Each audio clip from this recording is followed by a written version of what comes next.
দীর্ঘ ১৭ বছর পর বাংলাদেশের সামনে যে নির্বাচন আসছে সেটি কেবল সরকার গঠন বা সরকার পরিবর্তনের নির্বাচন নয়।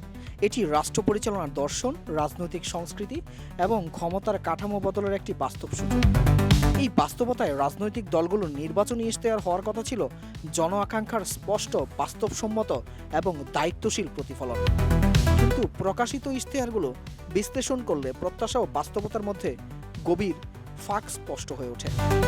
প্রায় সব দলের ইশতেহারেই সংস্কার, ইনসাফ, কর্মসংস্থান, উন্নয়ন এবং কল্যাণ রাষ্ট্রের প্রতিশ্রুতি রয়েছে, কিন্তু রাষ্ট্রের সবচেয়ে মৌলিক সমস্যা অর্থাৎ দুর্নীতি সেখানে প্রায় সবাইকে এড়িয়ে যেতে দেখা যায়।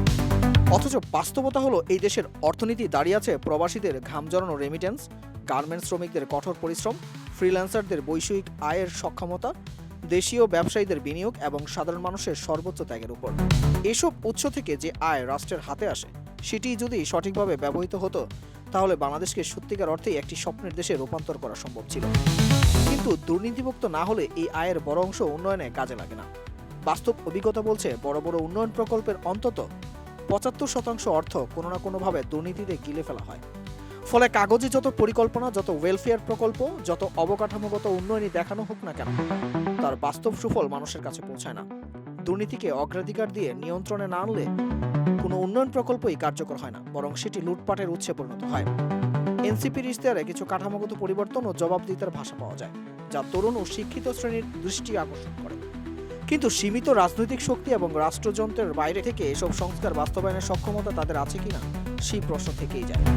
জামায়াতে ইসলামী একটি উচ্চবিলাসী কল্যাণ রাষ্ট্রের রূপরেখা দিয়েছে। শিক্ষা ও স্বাস্থ্য খাতে বড় ব্যয়ের প্রতিশ্রুতি রয়েছে, কিন্তু অর্থনৈতিক বাস্তবতা, রাজস্ব বৃদ্ধির পরিকল্পনা এবং দুর্নীতি নিয়ন্ত্রণের কার্যকর কাঠামো ছাড়া এসব প্রতিশ্রুতি টেকসই হবে কিনা তা পরিষ্কার নয়। সবচেয়ে বড় ও বিস্তৃত ইশতেহার দিয়েছে বিএনপি। সামাজিক সুরক্ষা, অর্থনৈতিক প্রবৃদ্ধি ও রাষ্ট্র সংস্কারের বড় বড় লক্ষ্য সেখানে তুলে ধরা হয়েছে। কিন্তু এখানেই সবচেয়ে গুরুত্বপূর্ণ প্রশ্নটি সামনে আসে, এত বড় পরিকল্পনার ভিত্তি যে দুর্নীতিমুক্ত রাষ্ট্র ব্যবস্থা, সে বিষয়ে কঠোর অবস্থান কোথায়? দুর্নীতির বিরুদ্ধে জিরো টলারেন্সের স্পষ্ট কমিটমেন্ট কোথায়? রাজনৈতিক নেতা, আমলা কিংবা দলীয় প্রভাবশালীদের দুর্নীতির বিরুদ্ধে কিভাবে ব্যবস্থা নেওয়া হবে, তার নির্দিষ্ট রোডম্যাপ কোথায়? এর পাশাপাশি নারীদের নিয়ে যেসব অবাস্তব ও পশ্চাৎমুখী ধারণা কিছু রাজনৈতিক প্রস্তাবে উঠে আসছে, সেগুলো কেবল সামাজিকভাবে নয়, অর্থনৈতিকভাবেও দেশকে পিছিয়ে দেবে। নারীদের কর্মসংস্থান, উৎপাদনশীলতা ও স্বাধীন অংশগ্রহণ সীমিত হলে জাতীয় অর্থনীতি ক্ষতিগ্রস্ত হবে। একই সঙ্গে আন্তর্জাতিক অঙ্গনে বাংলাদেশ সম্পর্কে একটি নেতিবাচক বার্তা যাবে, যা বিনিয়োগ, বাণিজ্য ও বৈদেশিক সম্পর্কে এই বাস্তবতায় স্পষ্ট করে বলা যায়, দুর্নীতিকে কেন্দ্রীয় সমস্যা হিসেবে চিহ্নিত না করলে কোনো উন্নয়নই টেকসই হবে না। প্রবাসীদের আয়, শ্রমিকদের ঘাম, ফ্রিল্যান্সারদের মেধা এবং জনগণের ত্যাগ দিয়ে অর্জিত অর্থ যদি সৎভাবে ব্যবহৃত না হয়, তাহলে সব ইশতেহার, সব উন্নয়ন পরিকল্পনা অর্থহীন হয়ে পড়বে। আগে দুর্নীতিমুক্ত বাংলাদেশ গড়তে হবে, তারপরই উন্নয়ন প্রকল্পগুলো বাস্তব অর্থে কাজে লাগবে।